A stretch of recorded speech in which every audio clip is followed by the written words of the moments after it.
احنا الفترة الجاية هيبقى في كذا سلسلة على القناة، بس كلها بتدور حوالين السينما.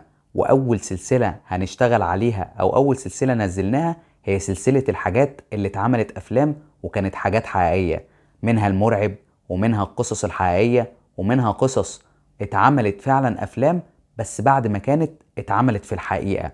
كل الحاجات دي في سلسلة اوريدي معمولة. في سلسلة تانية احنا كنا عملناها بس الكواليتي بتاعها ما كانش افضل حاجة، واتطلبت مننا اكتر من مرة الفترة اللي فاتت وجالنا عليها كمية اسئلة كتير، فهعيدها تاني.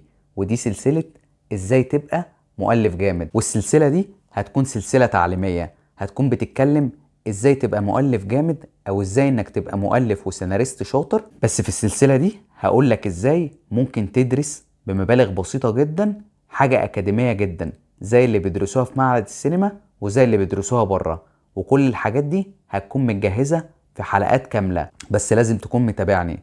ولو تابعتني هتلاقي الورشة كاملة من أول ما ازاي تجيب فكرتك لحد ما ازاي تطلع أول سكريبت ليك وازاي كمان ممكن تسوقه. كل الحاجات دي هتلاقيها في القناة معايا. السلسلة اللي بعد كده اللي هنتكلم عليها هي سلسلة ريفيوهات للأفلام وكمان ريفيوهات للمسلسلات.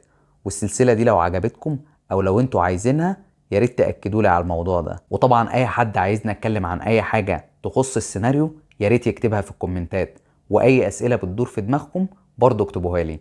وما تنسوش قولوا لي رايكم في سلسله تحليل الافلام والريفيوهات بتاعتها. هل السلسله دي عجباكم نبدا نشتغل عليها ولا في حاجه تانية في دماغكم احسن؟ انا مستني رايكم. انا رامز عادل وده المغبقنجي.